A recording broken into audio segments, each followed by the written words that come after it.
Hi everyone, welcome back to another video, and today in this video we'll discuss about a book reading session. Okay, जिसमें अच्छा book reading हम क्यों करते हैं? Book reading हम ये इसलिए करते हैं, आप दो चीज़ आपके दिमाग में कंसिडर करो। एक होता है बुक रीडिंग एंड एक होता है राइटिंग। ठीक है, अगर मैं कहूँगा दो बच्चे को दो टास्क दूंगा, एक बच्चे को दूंगा कि तुमको इस 10 पेज को रीड करना है, एक बच्चों को कहूँगा ये 10 पेज में जितने भी डाटा है मुझे 10 पेज वही लिख करके दे। बताओ मुझे कौन जल्दी इसे पूरा करेगा? स्वाभाविक रूप से जो रीडिंग करता है। तो रीडिंग करने का बेनिफिट है, कम टाइम पर हम बहुत सारे चीज़ों को ग्रास्प कर सकते हैं। कई बार होता है हम लेक्चर का वीडियो देखते हैं, ठीक है, हम लेक्चर का वीडियो अटेंड करते हैं। बहुत सारे ऐसे लेक्चर होंगे, कोई फिजिक्स वाला को देख रहा है, कोई आलेन को देख रहा है, कोई जीपैट डिस्कशन सेंटर को देख रहा है।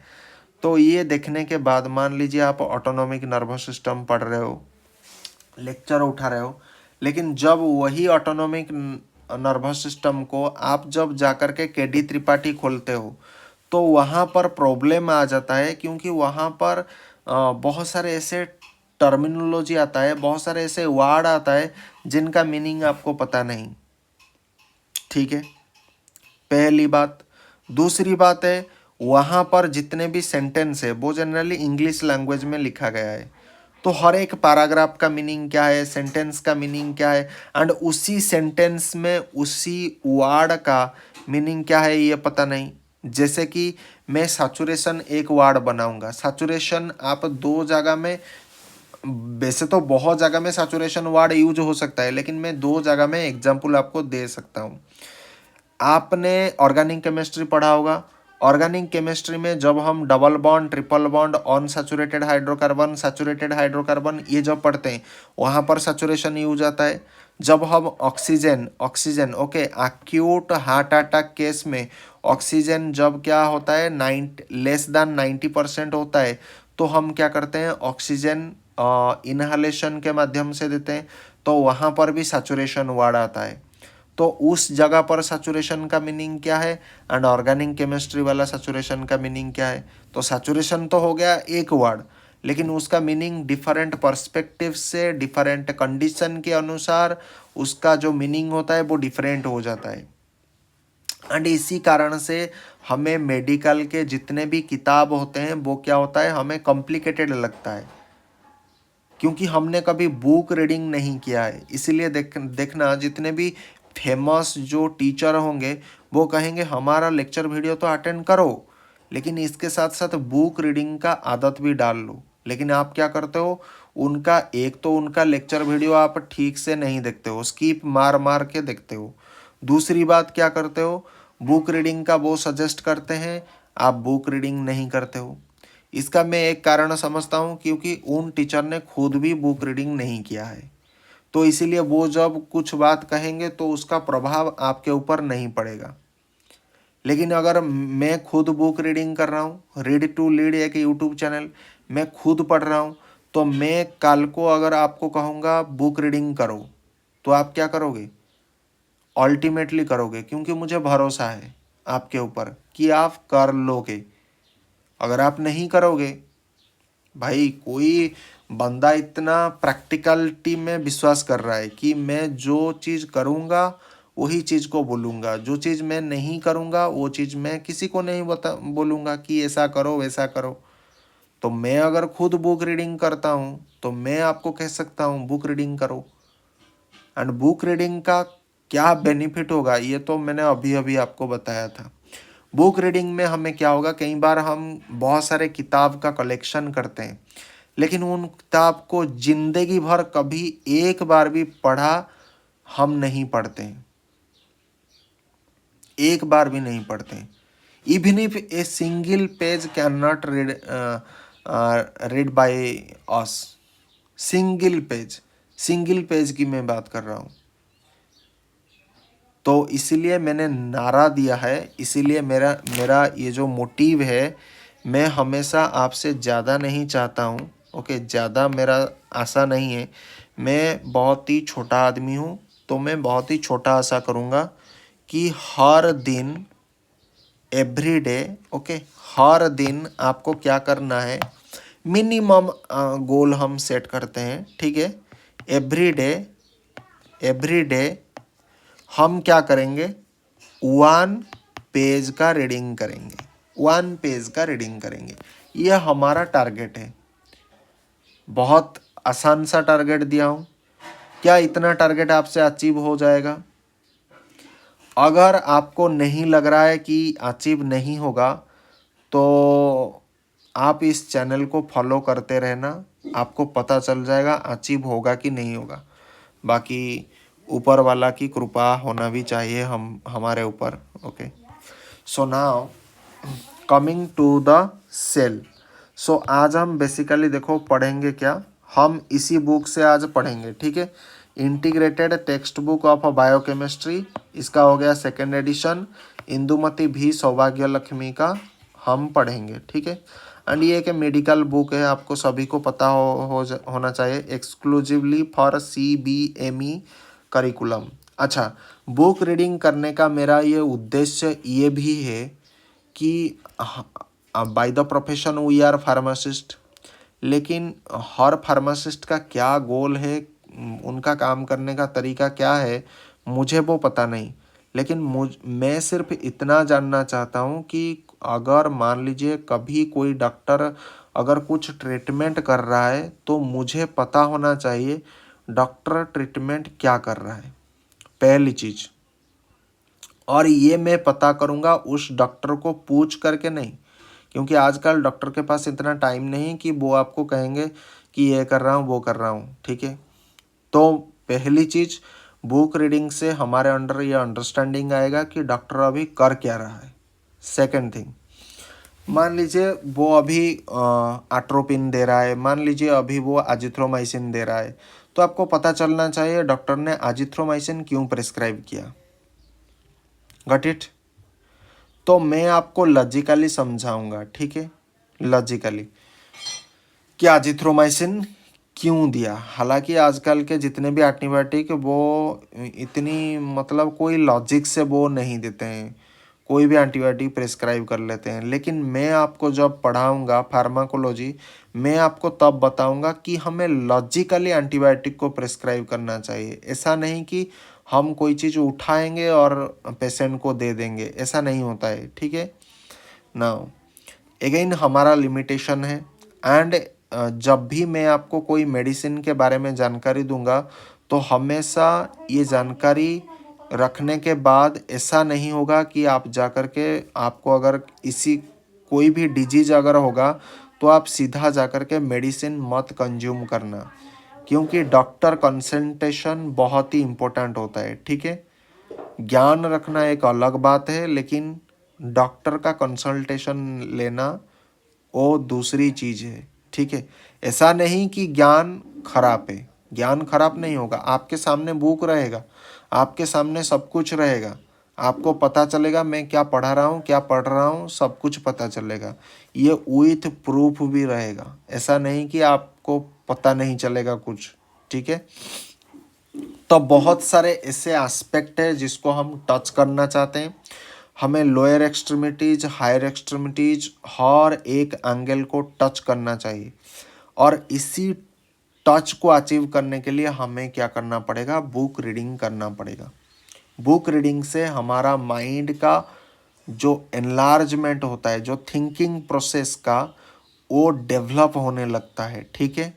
अभी आपको पता नहीं चलेगा, थोड़ी ना 1 पेज पढ़ने के बाद आपको पता चलेगा। भाई रिवीजन मारो, रिवीजन मारो, एक बार पढ़ने से कुछ नहीं होगा। कुंफू में एक चीज बताया जाता है कि किसी भी कला को अगर आप ग्रैंड मास्टर लेवल पर अगर उस कला को डेवलप करना चाहते हो, मान लीजिए मैं एक पंच मार रहा हूँ, मैं एक पंच मार रहा हूँ, तो उस पंच को कम से कम 10,000 बार अभ्यास करना चाहिए। और आप तो कोई चैप्टर को एक बार भी पढ़ते नहीं हो, लेकिन वहाँ पर बताया जाता है कला में अगर आपको ग्रैंड मास्टर लेवल का मतलब super duper ultra legend level पर अगर आपको कला को विकसित करना है तो उसी एक अभ्यास को 10,000 बार करो। आप ईमानदारी से बोलिए कि आप एक चैप्टर को कितने बार पढ़ते हैं। एनीवेज, मैं किसी को नीचा नहीं दिखाना चाहता हूँ, मेरा कहने का उद्देश्य दूसरा है। अगर आप नहीं पढ़ते तो नहीं पढ़ते, मैं तो कोई नहीं कहूँगा, मेरा जो काम है वो कुछ अलग है, ठीक है। अगर आप उसे पसंद करते हैं तो पसंद करते हैं, नहीं पसंद करते हैं तो आपकी मर्जी। सो स्टार्ट करते हैं आज का हमारा topic, that is called to cell and organelles. उसके बाद सेल मेम्ब्रेन, उसके बाद ट्रांसपोर्ट अक्रॉस सेल मेम्ब्रेन। इस टॉपिक के ऊपर आज हम क्या करेंगे, डिस्कशन करेंगे, उसे रीड करेंगे। तो पहले हम पढ़ेंगे क्या, सेल के बारे में पढ़ेंगे। तो cell emerged on earth at least 3.5 billion year ago. पता चल गया कि नहीं चल गया, बुक पढ़ने से भाई पता चल गया।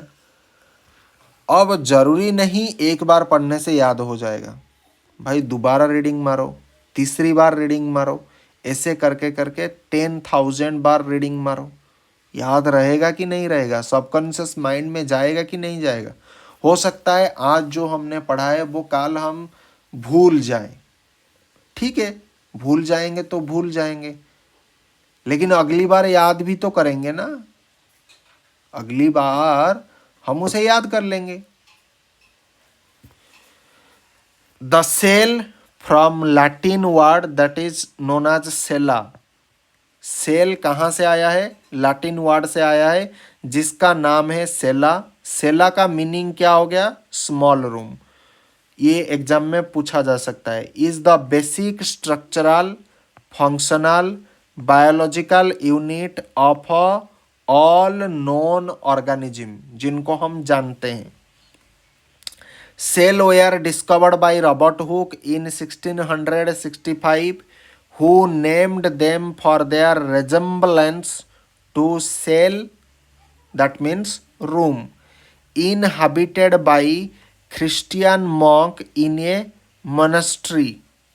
A cell is the smallest unit of life and are called as building blocks of a life. Most plant and animal cells are only visible under a microscope with a dimension between 1 and 100 micrometer. Organism can be classified as unicellular consisting of a single cell such as bacteria, multicellular including plant and animals. Human contains around 40 trillion, that is equal to 4 into 10 to the power 13, that means 40 lakh crore of cell. The human brain accounts for around 80 billion of these cell. Okay, now molecular composition of the cell. Molecular composition of the cell. Cell are composed of water accounting for 70% or more of total mass. Inorganic ion including sodium, potassium, magnesium, calcium, phosphate. Phosphate means what? HP4 2 minus, chloride Cl minus, bicarbonate HCO3 minus, which constitute 1% or less of the cell mass, and carbon containing organic molecule like carbohydrate, lipid, protein, nucleic acid and high energy compound. Okay, now जितने भी structure होगा, diagram होगा, schematic representation होगा, उसको हम क्या करेंगे, omit कर देंगे। इसलिए ओमिट करेंगे क्योंकि ये एक्सप्लेनेशन का पार्ट है जो कि हमारा अभी टॉपिक का मुद्दा नहीं है। हम सिर्फ रीडिंग करेंगे। रीडिंग का ऐसा नहीं कि हम रीडिंग करते वक्त कोई समझेंगे, सिर्फ हमारा एम होगा रीडिंग, नो आउटपुट। इसमें आउटपुट गेन करना आप भूल ही जाइए, सिर्फ आप रीडिंग मारो। ठीक है, उसका हम कोई आउटपुट नहीं लेंगे।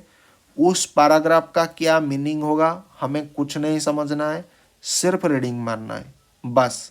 एंड यहाँ पर इस टाइप के जितने भी स्कीमेटिक रिप्रेजेंटेशन होगा उसको हम ओमिट आउट करेंगे क्योंकि ये एक्सप्लेनेशन का पार्ट है।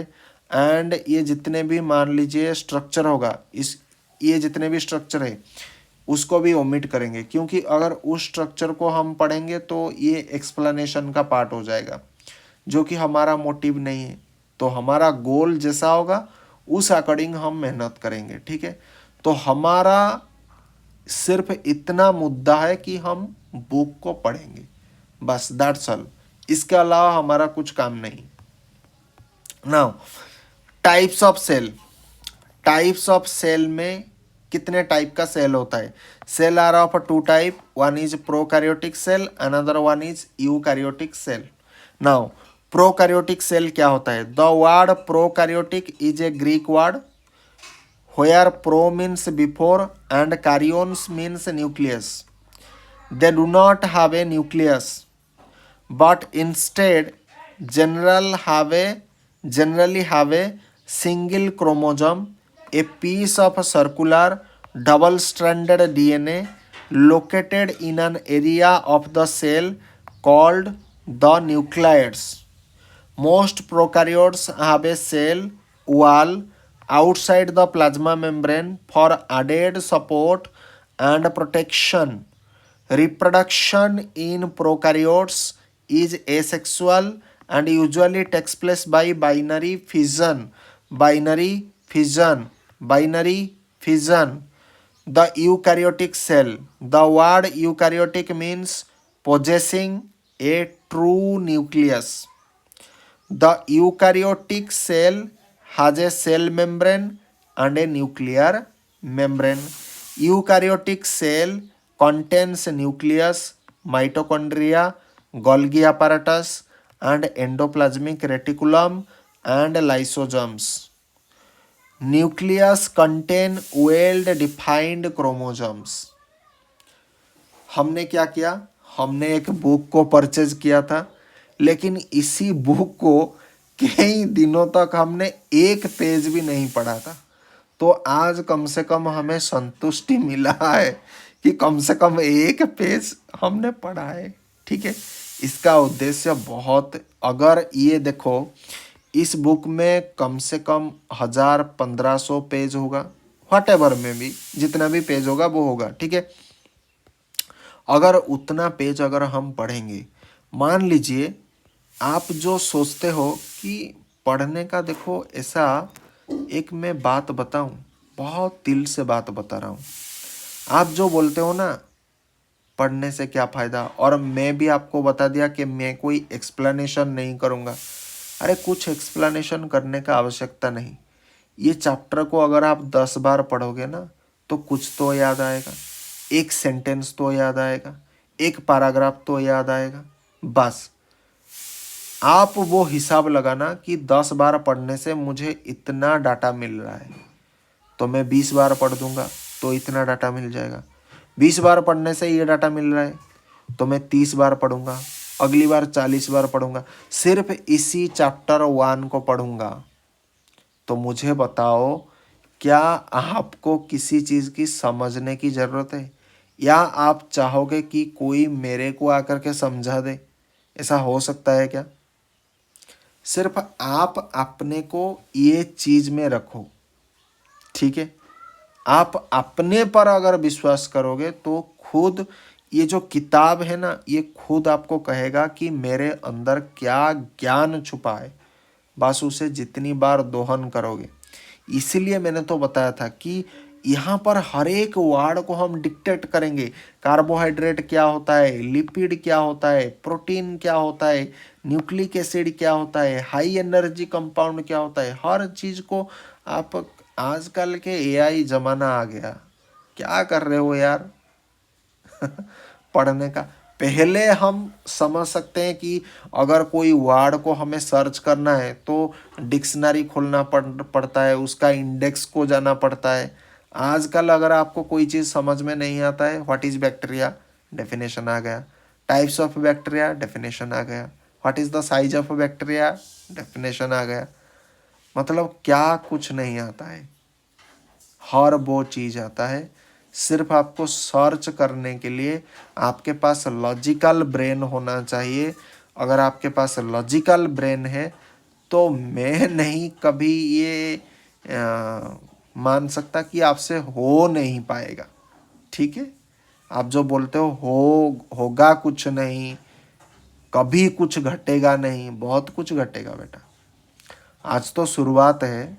वैसे दो वीडियो ऑलरेडी चैनल पर पड़ चुका है। मैं सभी को रिक्वेस्ट करूंगा कि चैनल को सपोर्ट करो और इसे कम से कम देखो, जितना आप देख सकते हो देखो। ठीक है, बाकी मैं तो अपना काम कर रहा हूँ। Okay, so thanks for your love and support. Till then, bye bye, जय हिंद, वंदे मातरम। Thanks for watching.